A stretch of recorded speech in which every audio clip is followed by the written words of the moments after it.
Hello and welcome again to the Oregon Outback. And I'm just enjoying this wonderful day. I'm full of peace, which is what I want to talk to you about. We sing this little chorus at church, which is peace, peace, wonderful peace, coming down from the Father above. Sweep over my spirit, forever I pray, in fathomless billows of love. I love that song.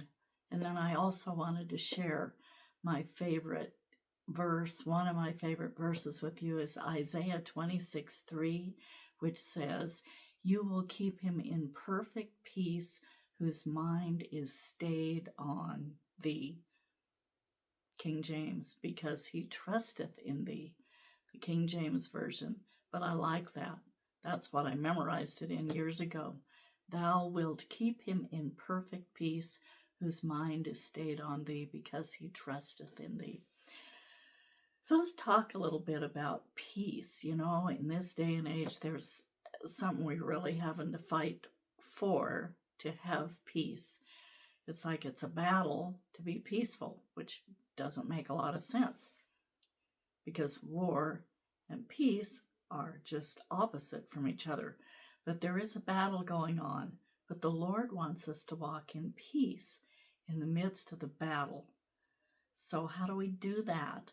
I was thinking about that verse, and I was thinking about fishing, believe it or not. And I don't know how many of you have gone fishing, but you can go and you can be in this peaceful spot on the bank of a lake or a pond, and that's kind of what we're going to focus on today, not the river, but you're on the edge of the bank and you're just sitting there under a tree, and it's so peaceful, and you've got your line in the water. Well, I was thinking about our minds being kind of like that, where our mind is this peaceful pool. I mean, it's just, you look out and it's like glass, this little pond or little pool that we're sitting beside. Well, think about your mind being that way, because Jesus said he left us his peace and he wants us to walk in it. So when we're walking in his peace, that's how he wants us to be. Calm, smooth, just peaceful. So I was thinking about, you sit there and you're fishing, or maybe you're out in your boat and you've got your anchor down and you're just sitting there quietly. And pretty soon you look and there's this little tiny ripple that goes out. Little something touches the water and out goes this ripple.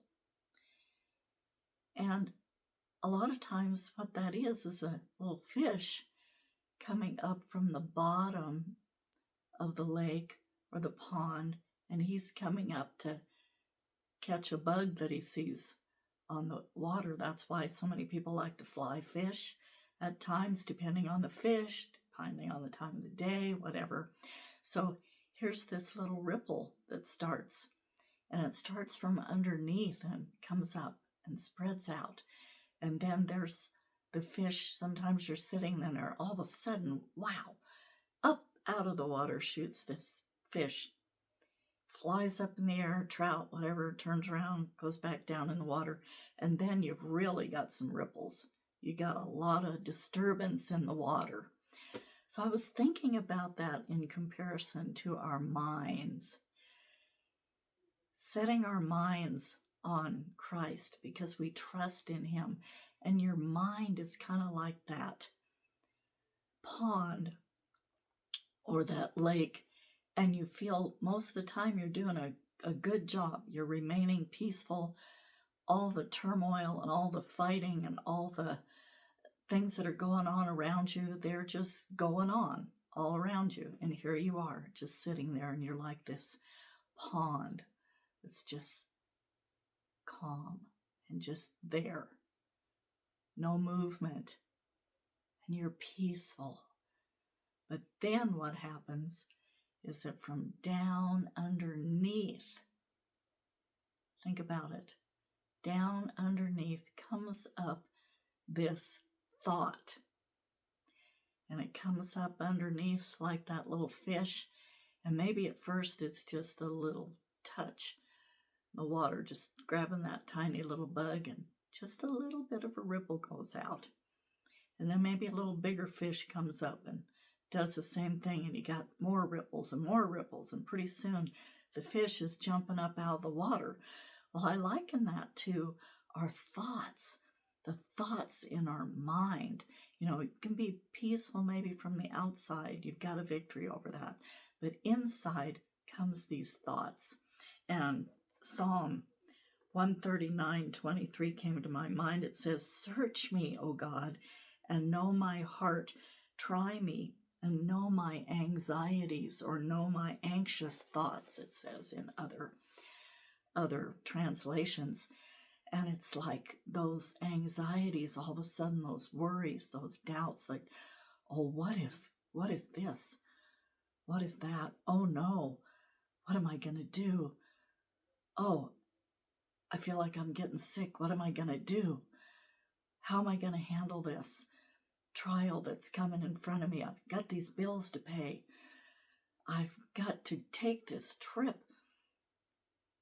Company's coming. Oh my, I lost my job. What am I going to do?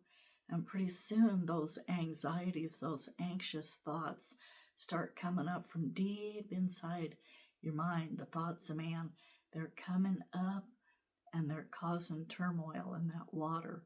They're causing that nice peaceful pool, nice peaceful lake to not be so calm and peaceful anymore. So that happens. I know that happens to all of us at times. So here we are. What do we do about that? What do we do? Well, one thing we do is we take every thought captive under the obedience of Christ, like I've talked to before.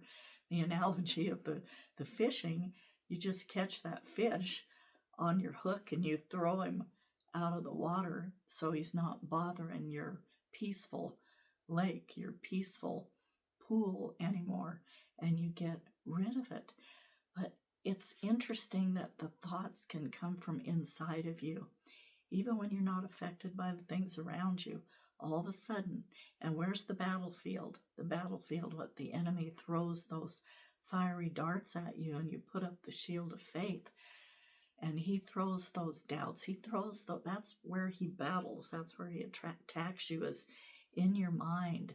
So you take those thoughts captive, and I've talked about that lots of times, but I just thought the analogy of the pond, the lake, was just kind of cool, because I was sitting there thinking, well, I feel so peaceful, yet there's wars, there's rumors of wars, there's earthquakes, there's famines, there's pestilence, there's so many things that are going on.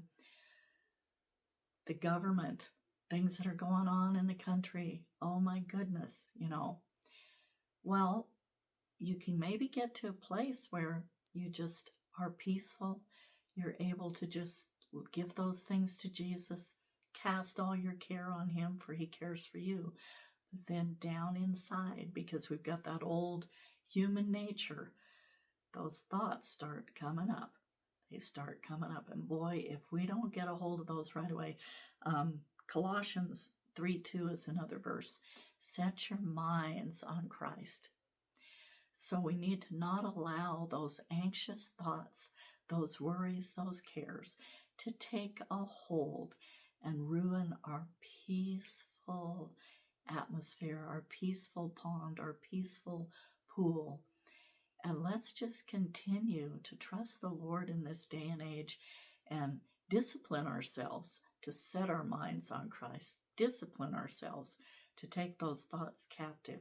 So when those little fish come up, catch them when they're little, when they first come up, and just touch the water with their nose and bring just a small ripple. Don't let it go past that. Get a hold of it and stop it and continue in that peace, because Jesus said, my peace I give you. My peace I leave with you. Not as the world gives, give I thee. So let's take a hold of the peace of the Lord today. Jesus, I thank you. I thank you for my friends. Thank you for my family. Help us all, Lord, to continue to walk in the beautiful peace that we can only receive from you and from a deep, intimate relationship with you. So thank you for your love today, Lord. In Jesus' name. I'll talk to you later. Talk to you next time. Bye-bye.